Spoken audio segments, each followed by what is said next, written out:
CBS Radio Mystery Theater presents...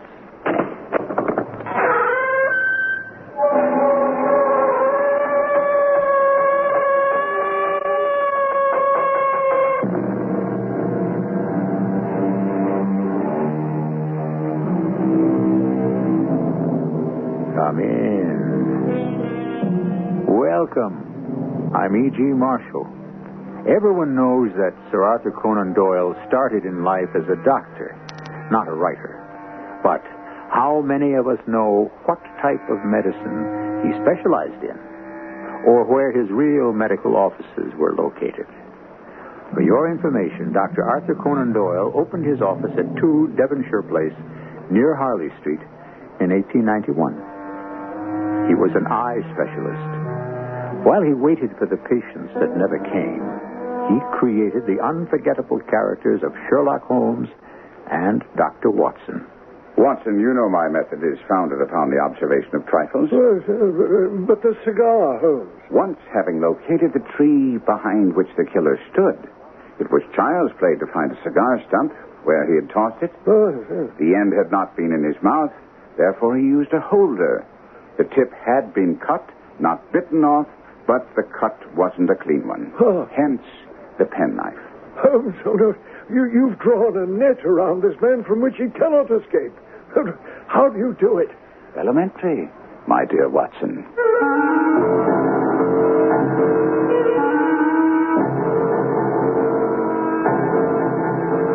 Our mystery drama, The Boscombe Pool Mystery, was based on the Sherlock Holmes classic and adapted especially for the Mystery Theater by Murray Burnett.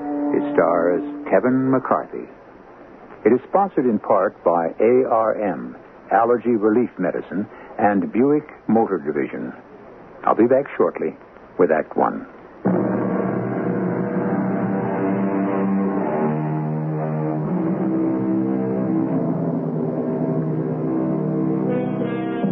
It's a singular fact that we know more of Sherlock Holmes than we do of his creator, Sir Arthur Conan Doyle.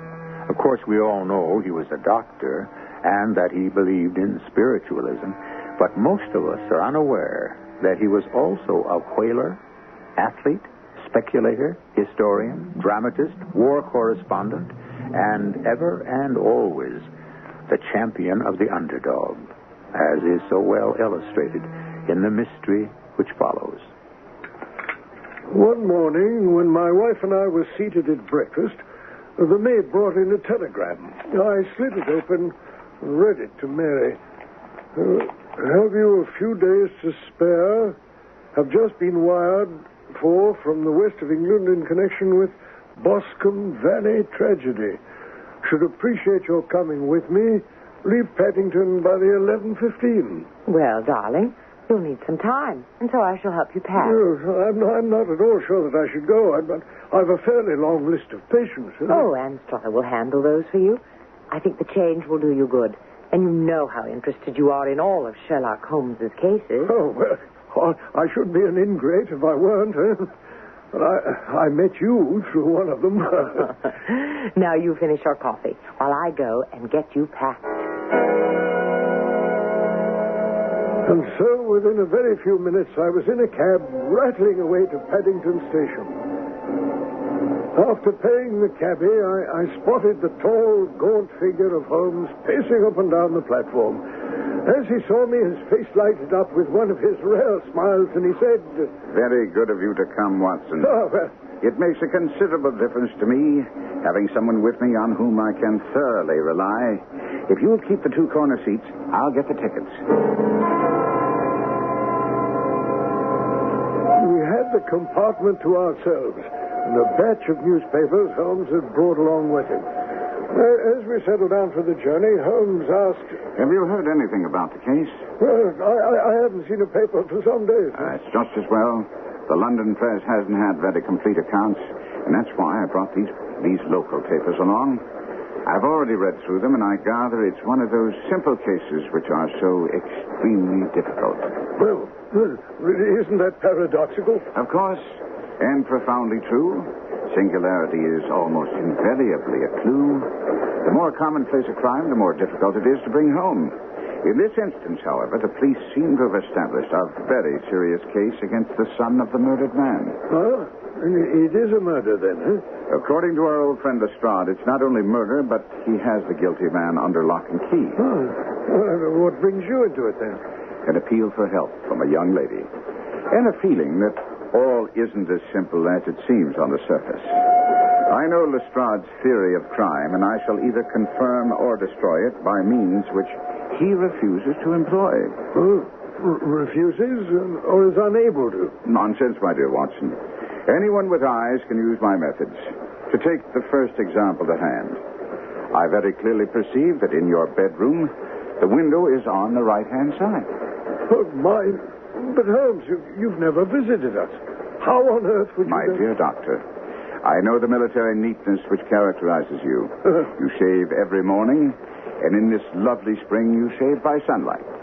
But since your shaving is less and less complete as we get farther back on the left side, and it becomes positively slovenly as we get round the angle of the jaw, it's obvious that that side is less illuminated than the other. You never cease to amaze me, Holmes. That's only an elementary example of observation and inference, my dear chap.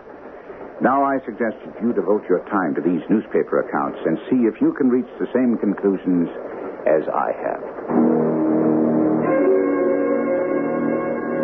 On my word, Mr. Holmes, I do believe you've got a real streak of the romantic in your makeup. Why do you say that, Lestrade? Oh, for wasting your time and coming all the way down here in answer to the pleas of a moonstruck mate. It's your opinion that I'm wasting my time. If you'll allow me to recount the facts, I think you'll agree. Delighted. Go ahead, Lestrade. Now, let me just use these notes to keep me on the track. Let me see now.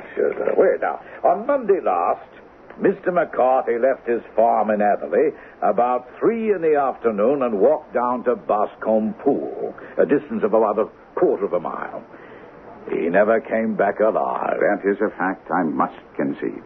You'll also have to concede that we have 2 witnesses who saw him on his way, and one of them, William Crowder, a gamekeeper in the employ of a Mr. Turner, saw McCarthy's son following him with a gun over his arm. That was all in the papers? Oh, there's more.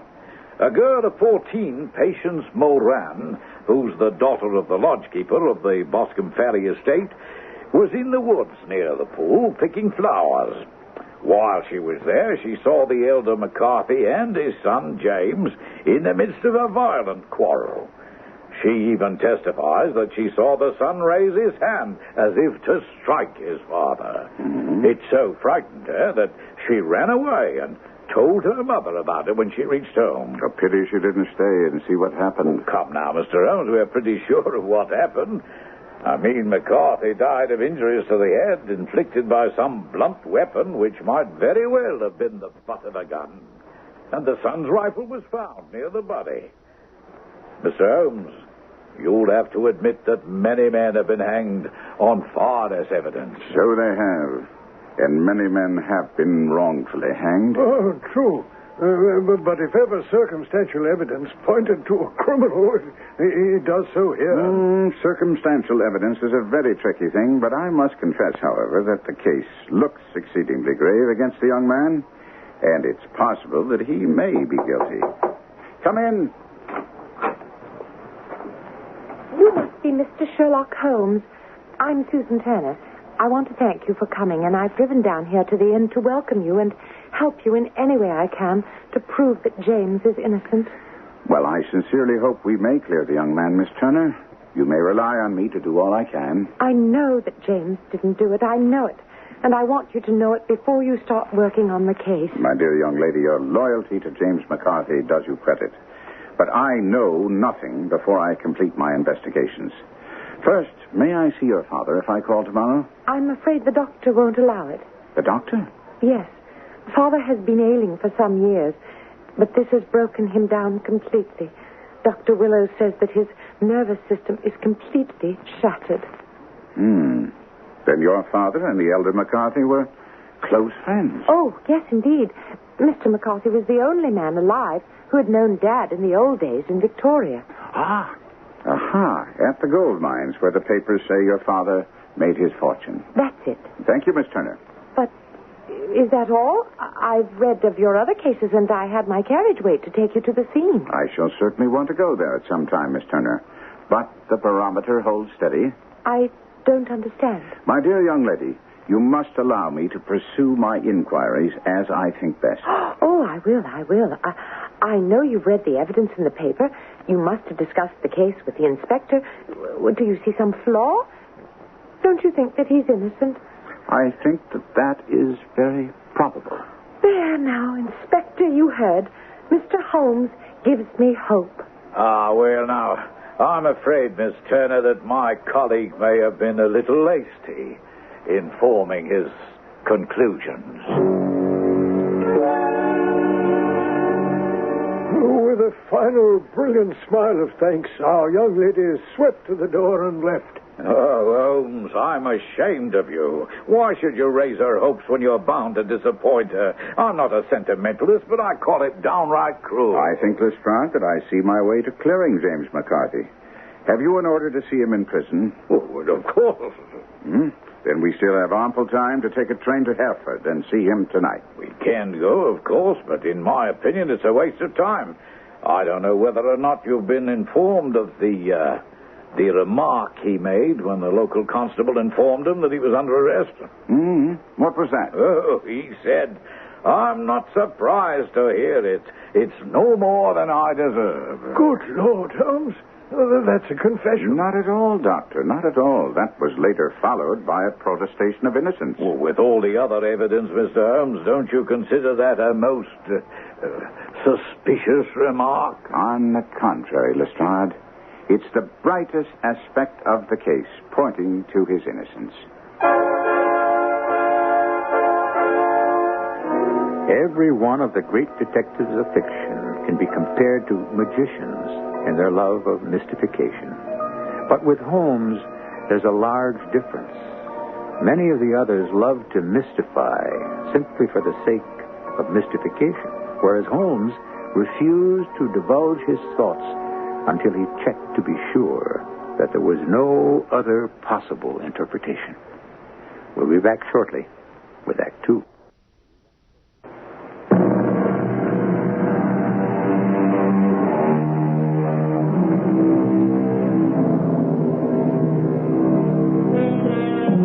A little earlier, I mentioned that Sherlock Holmes was a champion of the underdog, and I suspect that this was an added factor in the endless popularity of A. Conan Doyle's creation.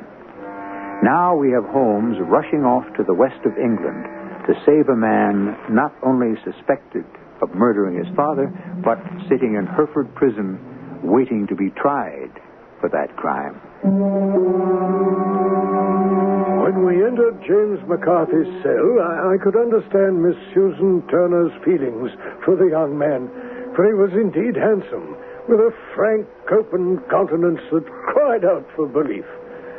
But I remembered other criminals with handsome faces and listened avidly as Holmes began to question him after we were introduced. I understand, Mr. McCarthy, that you're an only child. That's right.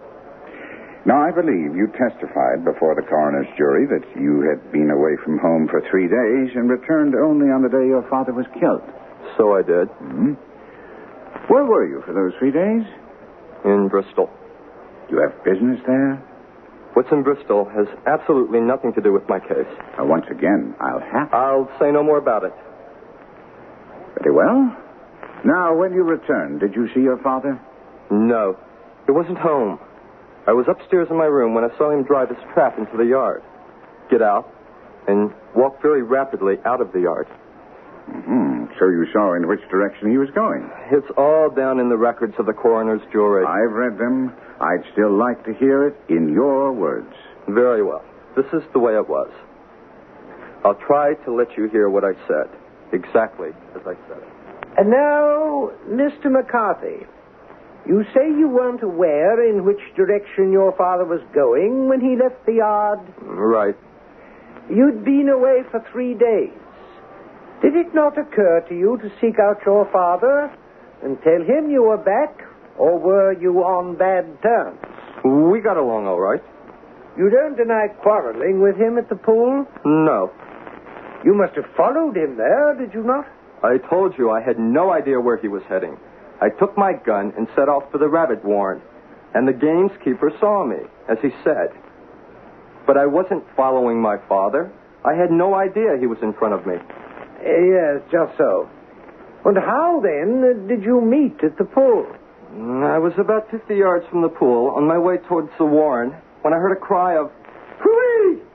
which was a usual signal between my father and myself. I turned and went to the pool. Yes. And? My father was surprised to see me. He thought I was still in Bristol. He asked me rather roughly, what was I doing there? You said you were on good terms with your father. Did you not find the attitude you describe rather strange when you returned from a 3-day absence? Those who knew my father will back me up when I say he was a cold and forbidding man of a violent temper. But you're his son. We had a disagreement of long standing. Oh, indeed. About what? I'd rather not say. I've already told you about my father's temper. That's why I left him, to avoid blows. And how long were you gone before you claim you heard this hideous outcry? I don't exactly know how long, but I couldn't have been more than 150 yards away. And then? I ran back, found my father lying on the ground with his head terribly injured. I dropped my gun, held him in my arms, but he died almost instantly. Did your father say anything before he died?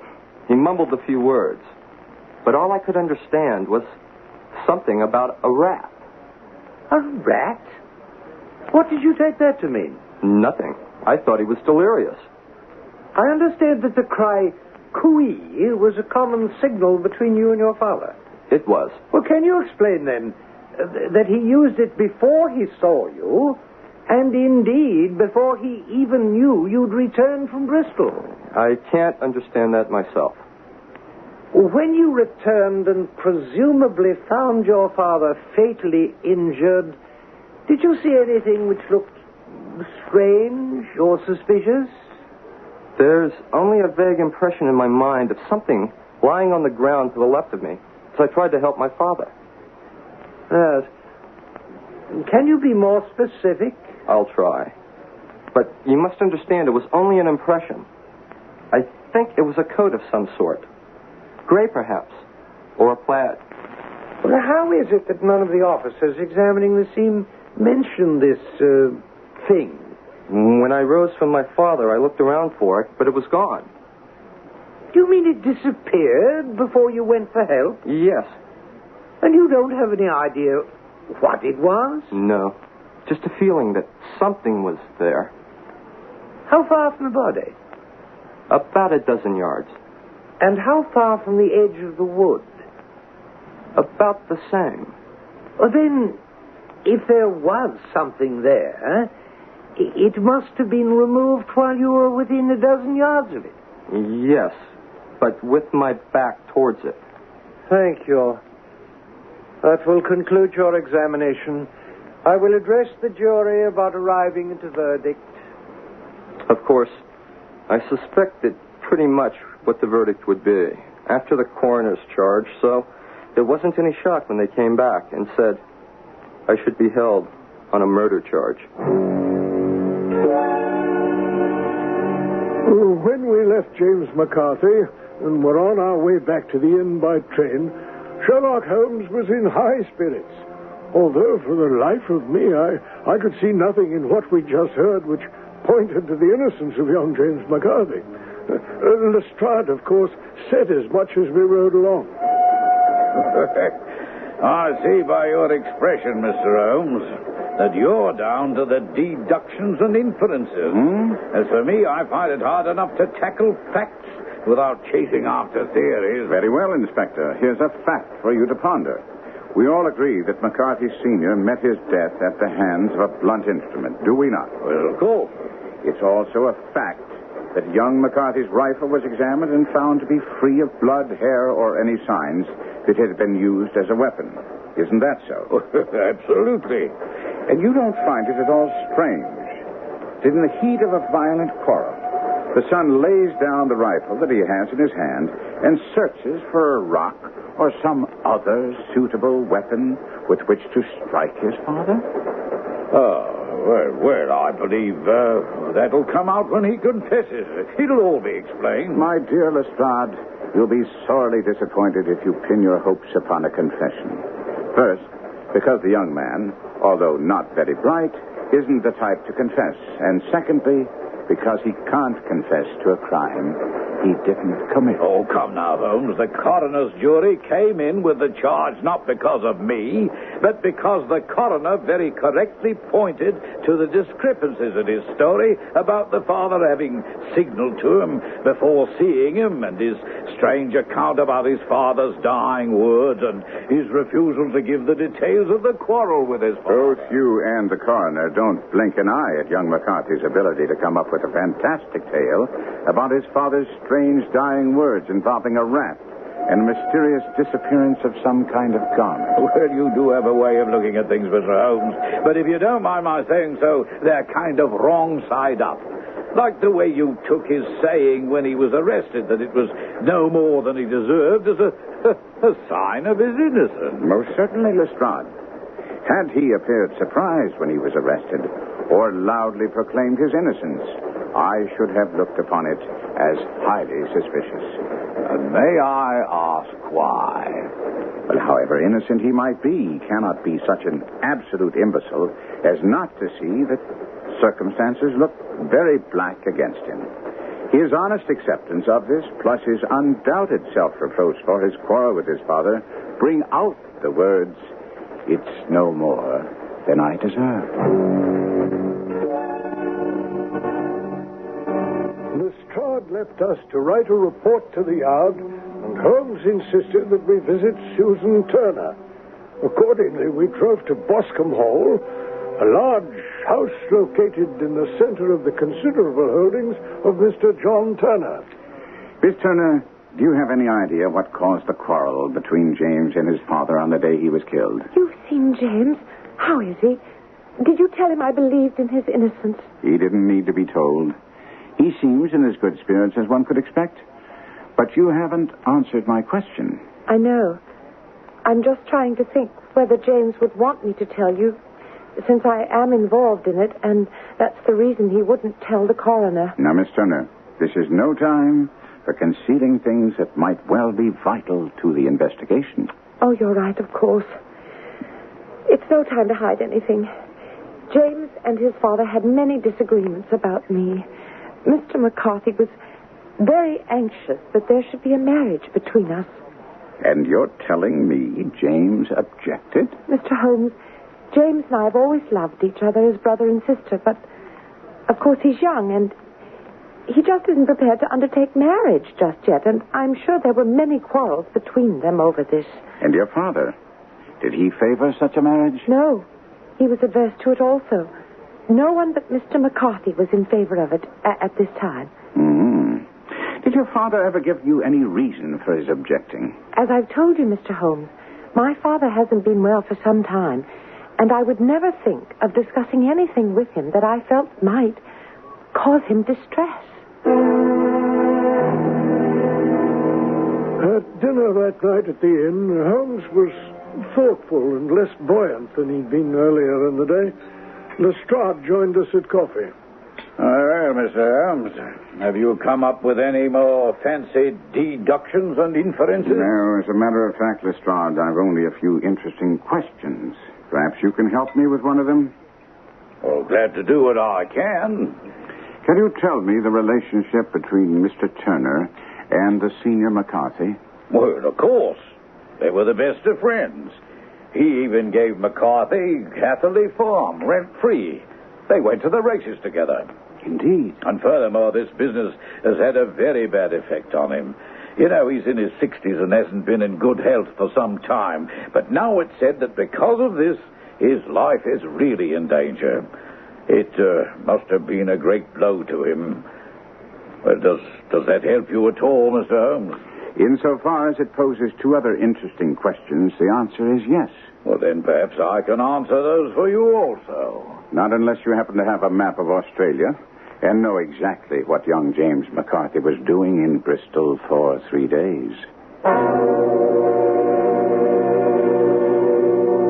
The city of Bristol is noted for its extensive port facilities, its leadership in engineering, and the fan-vaulted ceiling of the famed church of St. Mary Radcliffe. But I doubt if it was for any of these that young James McCarthy spent 3 days there. We'll find the answer to that together with Sherlock Holmes when I return with Act 3.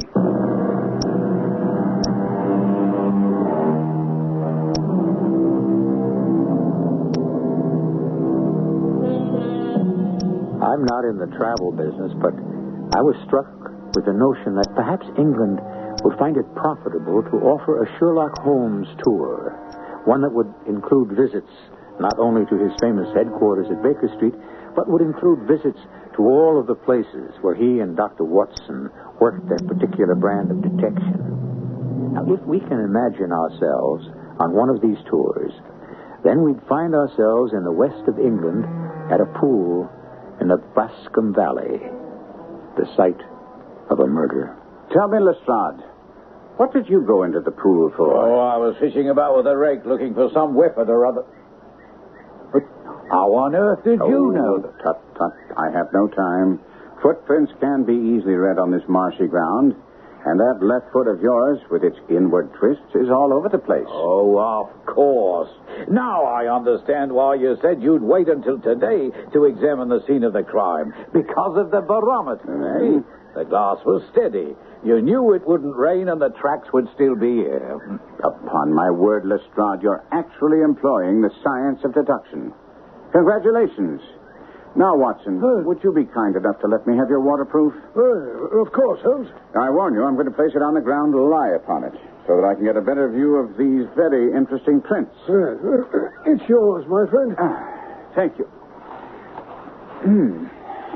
Let's see. These are young McCarthy's feet, and here, twice he was walking. And here, once he ran swiftly. The soles are deeply marked and the heels barely visible. That would bear out his story. He ran when he saw his father on the ground. Now here are the elder McCarthy's feet, pacing up and down. He seems to have been impatient. And then what's this? What's this? Aha! The butt end of the gun as the son stood listening. And what have we here? Other prints. Square. Quite unusual boots. They come... They go. They come again. Of course, that was for the cloak or the coat that the son mentioned in his testimony. Now, where did they come from? Oh, now come along, Holmes. There are a great number of footprints here. Some of them may well have been made by local police or even sightseers. I cannot accept your inferences and deductions as facts. That is your privilege, Lestrade. Now, if you'll excuse me, I go to search for more concrete evidence that may change your mind. Oh, and where do you expect to find that? Under the trees that line this pool and on a map of Australia. When Holmes rejoined me, he was cradling a large stone in the crook of his elbow. I saw he was trying to suppress a smile of triumph. As he neared me, he said, I believe the time is now right for another visit to young James McCarthy. I hope you're bringing me good news, Mr. Holmes. If you consider the fact that I believe your story to be absolutely true in every detail good, then I am the bearer of good news. That's marvelous. Marvelous. When can I hope to be released? That's another matter. My knowing that you're innocent is one thing. Proving it to the authorities is quite another. Now, Miss Turner has told us about your father's wish that you and she should marry. And I think it's imperative that you tell me now the reason for your trip to Bristol. That has nothing to do with the killing of my father. Possibly not. But it has everything to do with my being able to free you. Then I'll have to take my chances. It must be something of which you're bitterly ashamed. Look, Mr. Holmes, I'm not ashamed. Anyone can make a mistake. I made one. But it's over now. And I'm not going to say any more. Because of Miss Turner? Keep her out of it. Do you really think she can be? If I have anything to say about it, she will be. You sound as if you really care for her. I love her. Do you understand? I love her, and that's why... You refused to marry her? I was already married. But of course, your father didn't know. No one knew. The young lady lives in Bristol. She's a barmaid. I was younger, and somehow we ended up married. But now you say you're not. I believe you used the word was. I received a letter from her the day after I was arrested. It seems I never was married. She'd had a husband, a sailor. And now that I was accused of murder, she let me know that she wanted nothing to do with me. And you're afraid to tell, Miss Turner? If she knew, she'd never consider marrying a fool like me. I'm sure you're mistaken. But now that I know the facts of the matter, perhaps it won't have to be brought out in court. Come, Watson. We must have a chat with Lestrade.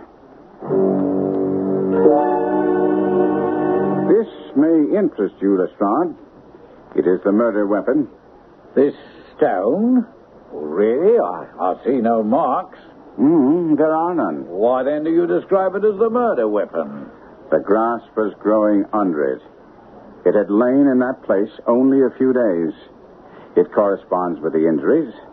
There is no sign of any other weapon. I see. And perhaps then you can describe the murderer? Certainly. He's a tall man, left-handed, limps with the right leg, wears thick-soled shooting boots and a gray cloak, smokes Indian cigars, uses a cigar holder, and carries a blunt penknife in his pocket.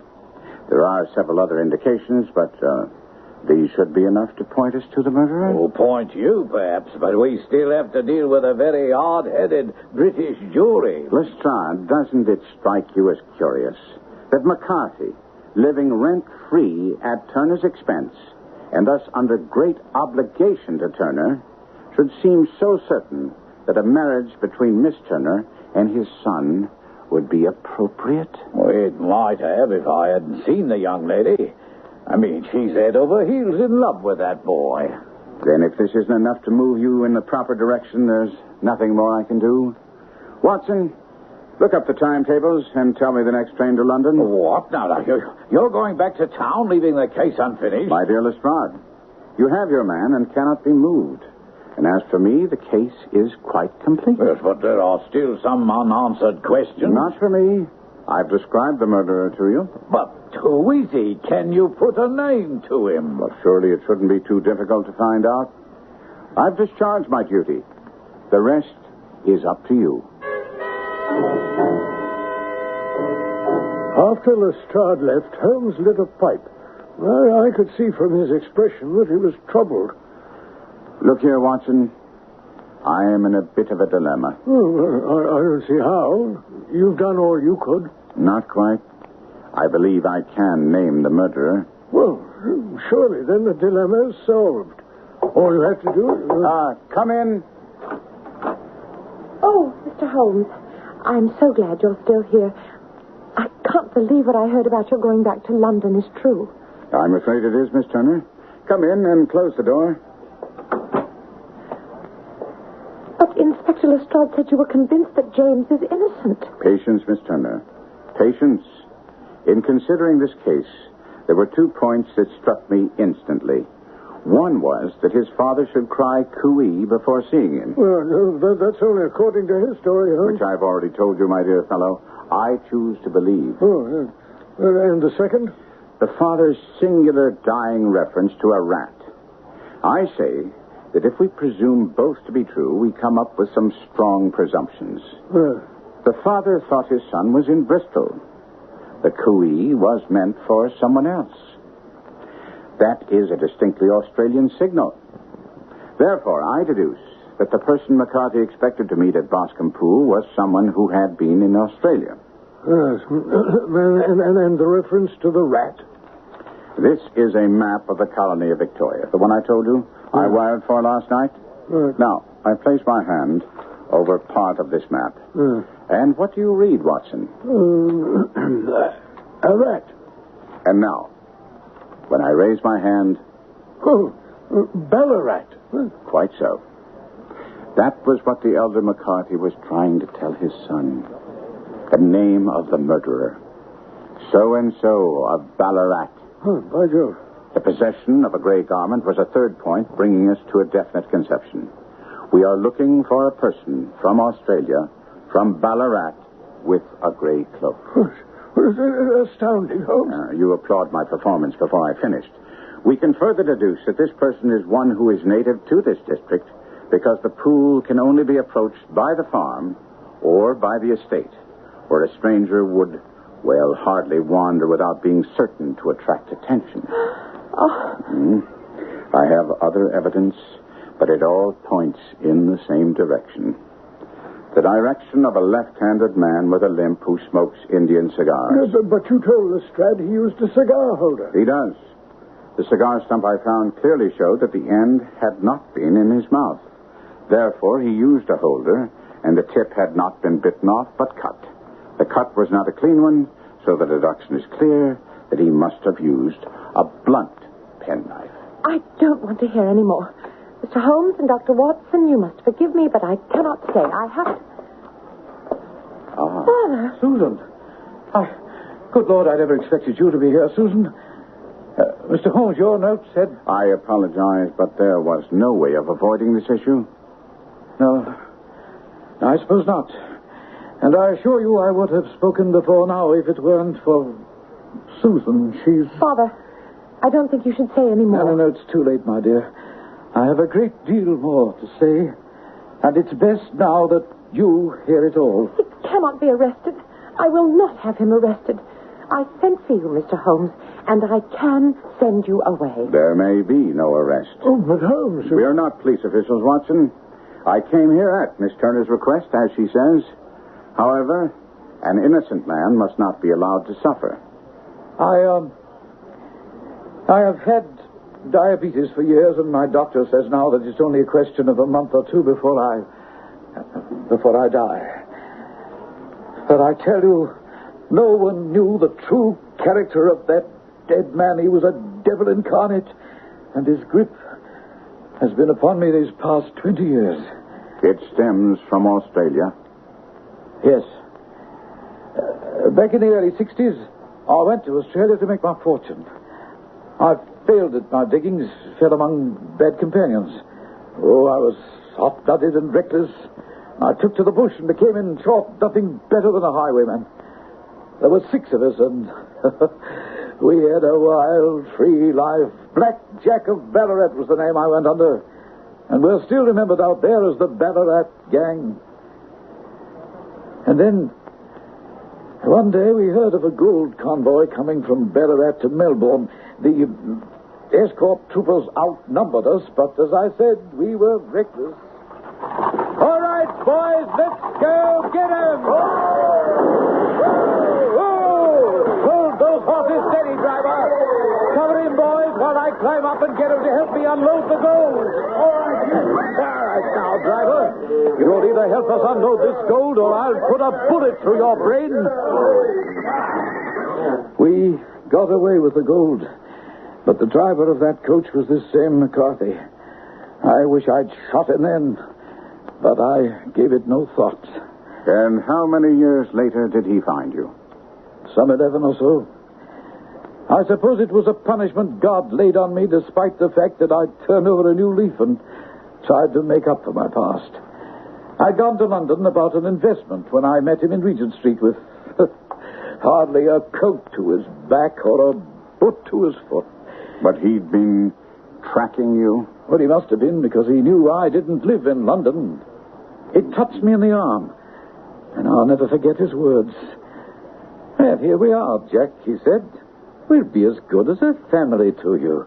There's 2 of us, me and my son, and you can have the keeping of us. If you don't, well, England's a fine, law-abiding country, and there's always a policeman nearby. And so you've been supporting him ever since? Whatever he wanted, he got without question. Land, money, houses. But then he went too far. He wanted his son to marry Susan. But the boy seems a nice enough lad. No, I had no objections to James. But as you know, I don't have long to live. And he grinningly told me it was only his just due that he should step into the whole property as Susan's father-in-law. Oh, I drew the line at that. So we were to meet at the pool for a final talk. Mm-hmm. And why, after all these years, did it end violently? Because he threatened to tell Susan, and suddenly I saw red. I stooped, I picked up a stone, and I struck him down. His cries brought back his son, but I had gained the cover of the wood, although I was forced to go back for my cloak. Now, Mr. Holmes, that's the true story.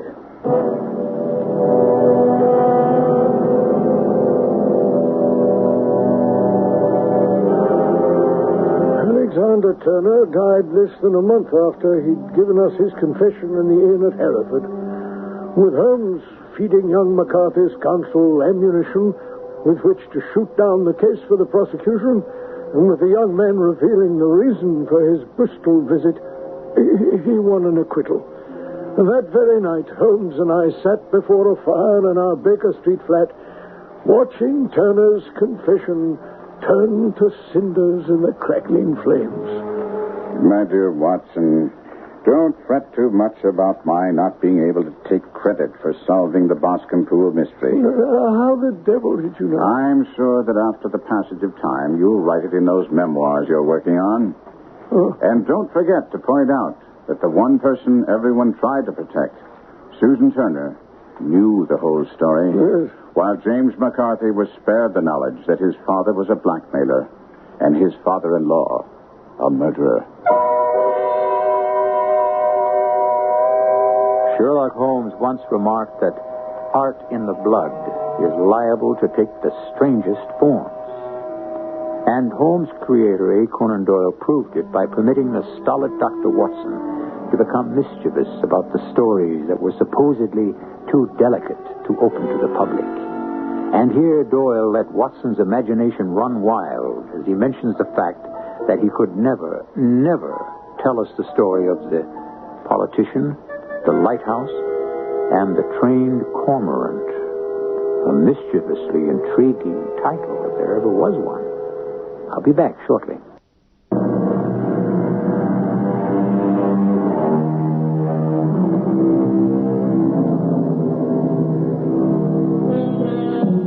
When I mentioned that we could never read any of the unrecorded adventures of Sherlock Holmes, I neglected to tell you that Doyle's son and famed mystery story writer John Dixon Carr did collaborate on a volume which included some of them.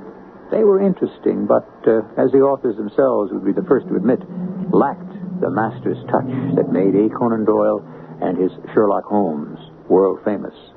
But they never dared to tackle the story of the politician, the lighthouse, and the trained cormorant. Our cast included Kevin McCarthy, Court Benson, Patricia Elliott, Ian Martin, and Dennis Koch. The entire production was under the direction of Hyman Brown. And now, a preview of our next tale. A world I made all by myself. Smith's World. That's right. It's a small planet created out of an artificial cosmos. Right now, its heat intensity is almost great enough to shatter the retaining glass, so we'll have to start the cooling process. He tugged at a switch in the panel, but I could see at once that something was wrong. It's not moving. The refrigeration switch is jammed. Something's wrong. A strange mud-brown sphere in the cabinet was still growing in size, and now it began to glow with its own heat. Get out of here. Get everyone out of the building, Luke. Suddenly, Smith seemed like nothing more than a frightened child. I told him that we were alone in the building, and he pleaded with me to leave while he wrestled with the dials and switches in an attempt to stop the terrible process that was taking place. Get out of here, Luke. There isn't much time. Radio Mystery Theater was sponsored in part by True Value Hardware Stores and Buick Motor Division. This is E.G. Marshall inviting you to return to our Mystery Theater for another adventure in the macabre. Until next time, pleasant dreams.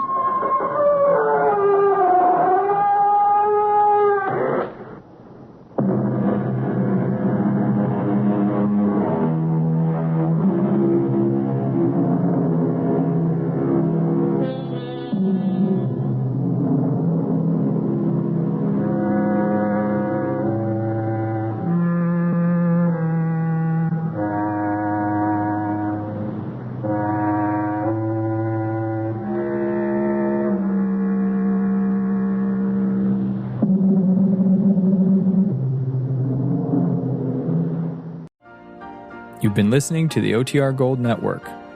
Find more classic radio at otrgold.com.